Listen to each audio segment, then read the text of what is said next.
करहु प्रणाम चोरी जुग पानी। आज अक्टूबर 24, 2023 दिव्याशीष आश्रम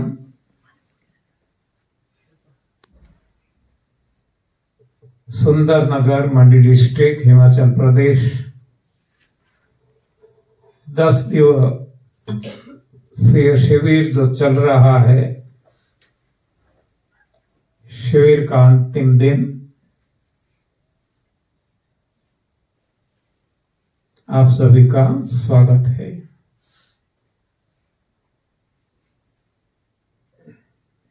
शिविर का अंतिम दिन है, लेकिन नए जीवन की शुरुआत है।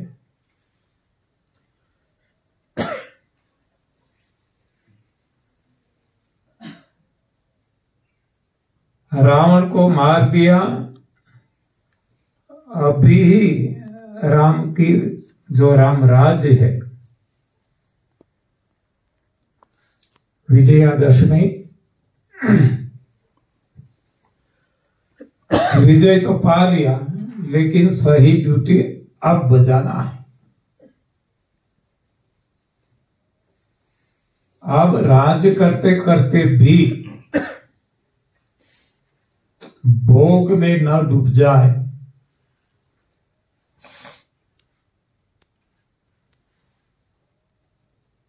एक ख्याल रखना है, सेवा करनी है।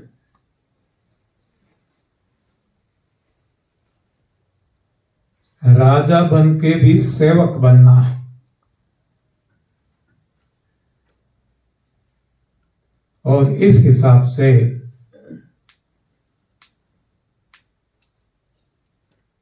जब भगवान राम अयोध्या आते हैं, वापस लौटते हैं 12 साल वनवास के बाद, रावण वध करने के बाद, विजय प्राप्त करने के बाद,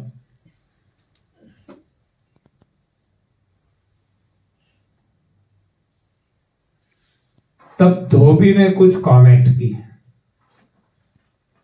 हम सब जानते हैं। और माता सीता को जंगल में ऋषि मुनि के यहां भेज दिया गया।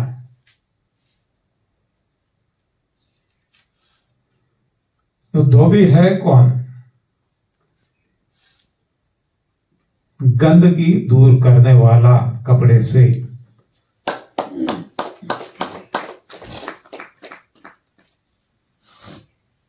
रामचरितमानस में भी धोबी का उल्लेख है, भागवत में भी है। जब भगवान कृष्ण मामा कंस के यहां जाते हैं, उसी वक्त भी वहां धोबी का पात्र, यानी धोबी की जरूरत हर कोई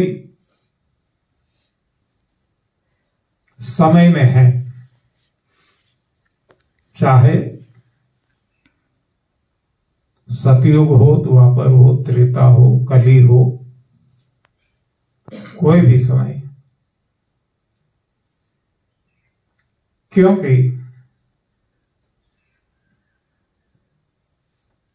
जब कुछ काम करते हैं, दाग लग जाता है, कोई प्रोसेस होते हैं, कूड़ा कचरा जमा होता ही है। और प्रोसेस तो होना ही होना है। कोई भी हम फैक्ट्री लगा दें, चाहे चीनी की हो,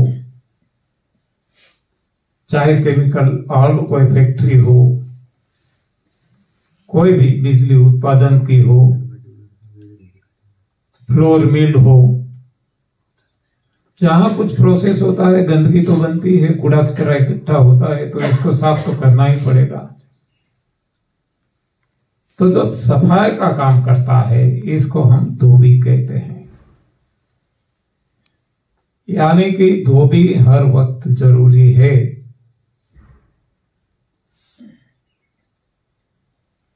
तो कपड़े जो तैयार करते हैं टेलर, इसकी कहीं भी बात नहीं बताई गई, लेकिन धोबी की बात सभी जगह है। यानी कि हमारे जीवन में सफाई का महत्व बहुत है। तो हमें ये ध्यान में रखना है और समाज में जाना है। तब यहां जो हमने सफाई कर ली आंतरिक, तो अब हम घर में जाकर आन मान शान से सर उठाकर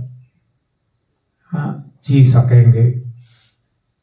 नहीं तो लागा चुनरी में दाग, छुपाऊं कैसे, घर जाऊं कैसे, लागा चुनरी में दाग। तो ये घर तो हमारा है, प्रभु है, परमात्मा है। जब तक हम दागी है,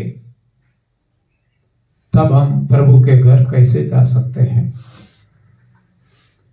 तो ये सफाई करना पड़ेगा। और ये सफाई हमने यहां की, कैसे करें ये तरीका हमने समझ लिया। दाग तो लगते ही रहेंगे, कूड़ा कचरा तो जमा होता ही रहेगा, लेकिन साफ करते रहना है।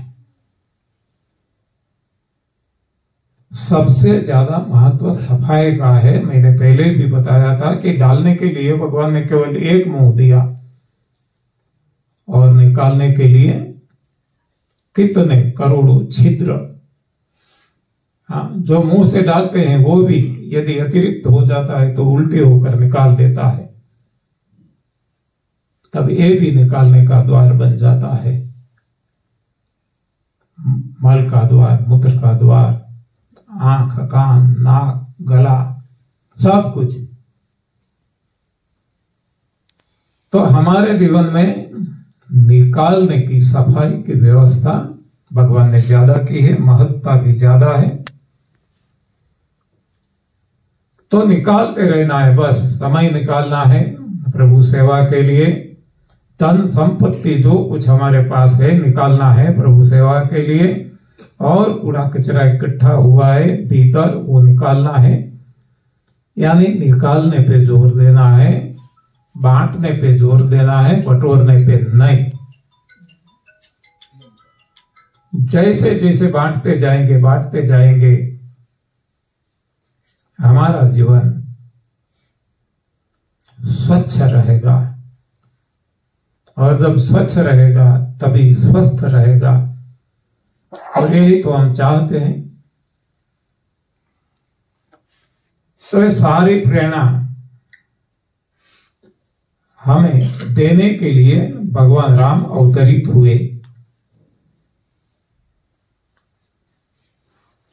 भगवान राम को और कुछ क्या चाहिए था? अपने लिए क्या उन्होंने किया?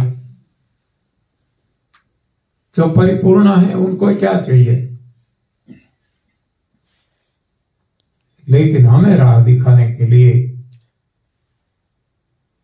और हम चाहते हैं क्या?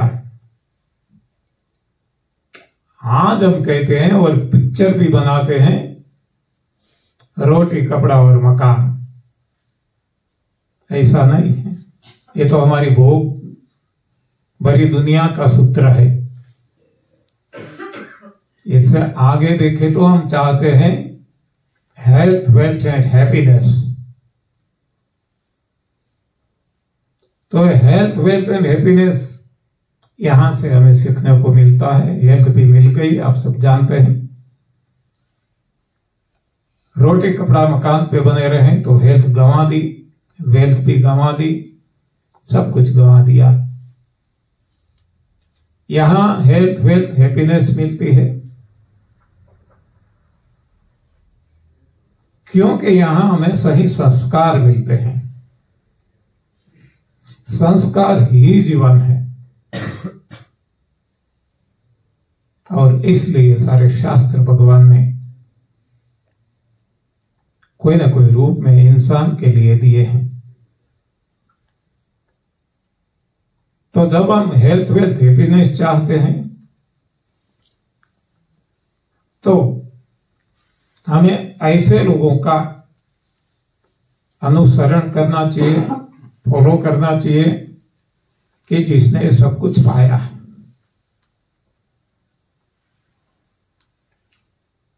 तो ये भगवान ने पाया है, इसलिए हम भगवान राम का जो उन्होंने जिस तरह से अपना जीवन बिताया, इस तरह से हम भी हमारा जीवन बिताए। जितनी भी भ्रमणाएं हैं, ये भ्रमणा को नष्ट करते जाए। ये जो राम रावण युद्ध है वो सही में क्या है, तो ग्रंथों में बहुत सारी कथाएं हैं, लेकिन हमारे लिए राम रावण का युद्ध यानी हमारी जो भ्रांतियां हैं, इससे हमें लड़ना है, इसका नाश करना है। भ्रांतियां हमारे लिए रावण है। जैसे रावण ने सीता जी का हरण किया, सीता जी को उठा ले गए, उसी तरह ये सारी भ्रांतियां जो है जहां से भी आई, कथाकारों से आई, वैज्ञानिकों से आई और कहीं से आई, तो इसने हमारा सुख इसको हरा लिया है, छीन लिया है, वो उठा ले गया है। तो अब हमें तब तक लड़ना है कि जब सारी भ्रांतियां खत्म ना हो जाए। बहुत सारी ऐसी भ्रांतियों के बारे में हमने ये 9 दिन तक बातें की।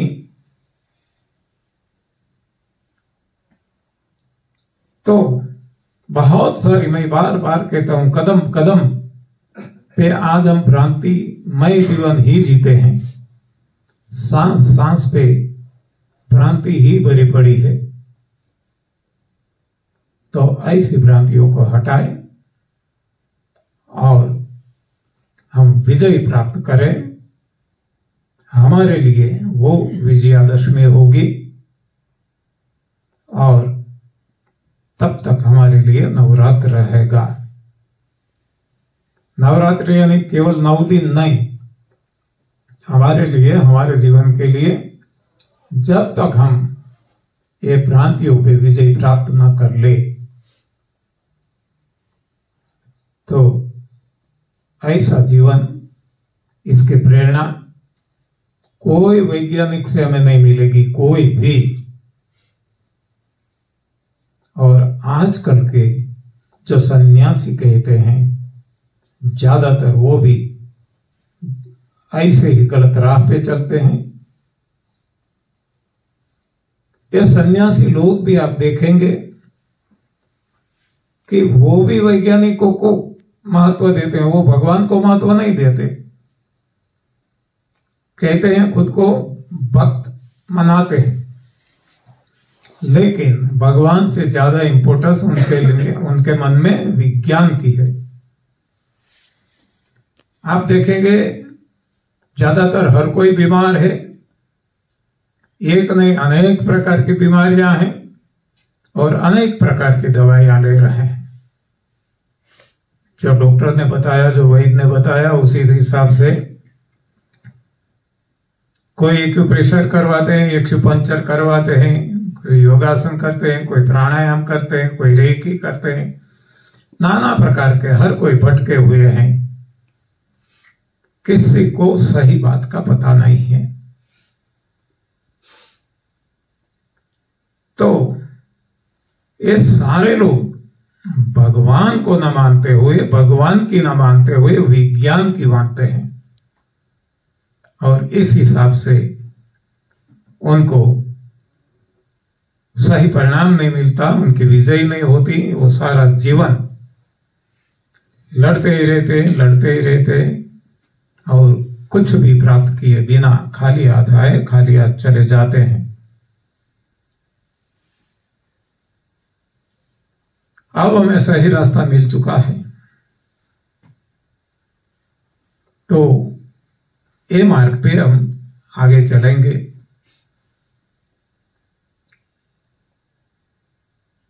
जो भगवान राम ने खाया वैसा ही खाएंगे, जो उन्होंने ही दिया हुआ है वो ही रूप में खाएंगे। अपना खेती,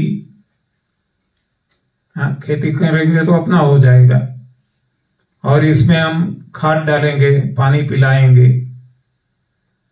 इसमें पेस्टिसाइड डालेंगे, केमिकल्स डालेंगे, तो ये खुद को खत्म कर देगा। लेकिन जो भगवान राम ने खाया, उन्होंने खेती नहीं की और किसी ने खेती किया हुआ नहीं खाया था।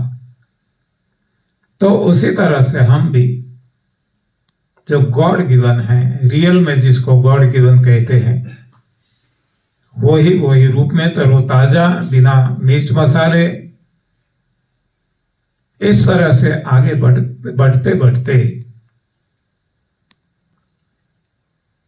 उपवास और प्रभु प्राप्ति तक पहुंचेंगे, शिखर सर करेंगे। और ये आसान है, आप देख लेना, है कहीं इतना मुश्किल जो दिखता है इतना नहीं है। एक तो जब तक हमारा मन नहीं मानता तब तक मुश्किल दिखता है, जैसे मन मान गया एकदम आसान हो जाता है। जिसका अनुभव है आप देखना, उनके लिए कठिन नहीं लगता। तो ये आसान रास्ता भगवान ने दिखाया है हमें। कुछ भ्रांतियां, कथा के बारे में भी भ्रांतियां है। देखो, ऐसा नहीं है कि हमारे जीवन में, कथा में भी हम देखते हैं तो जब भगवान राम की बात करते हैं तो भगवान राम के पिता दशरथ राजा, तो दशरथ राजा को कितनी संतान थी, जब ये पूछा जाए तो ज्यादातर जवाब मिलेगा बराबर कि और, लेकिन उनको 5 संतान थी। सबसे पहली पुत्री थी जिसका नाम शांता था। यानी कि भगवान जब अवतरित होते हैं इसके पहले शांति, बाद में भगवान जन्म लेते हैं। अच्छा, जो भगवान राम की अर्धांगिनी माता सीता जी, इनके पिताजी कौन थे? ज्यादातर जवाब मिलेगा जनक विदेही, जनक राजा। लेकिन जनक तो पालक पिता थे, उनको धरती से माता सीता मिली थी, धरती पुत्री थी। लेकिन सही में उनके माता पिता कौन थे? कोई तो होंगे। तो देखो, ये भी हम चौंक जाएंगे जिसको पता नहीं है। पता है उनको तो कोई सवाल नहीं। माता सीता के माता पिता थे रावण और मंदोदरी। ये इनके सही माता पिता जो जन्मदाता कहते हैं। ऐसी कथा है कि एक बार जब रावण नहीं था, रावण की अनुपस्थिति में मंदोदरी चुपके से उनके जो पर्सनल रहता है ना, उनको तो रूम में गई और वहां कोई कुंभ था, घड़ा था, इसमें जो कुछ था उसको लगा है अमृत है, जो भी है, वो पी गई और इसके कारण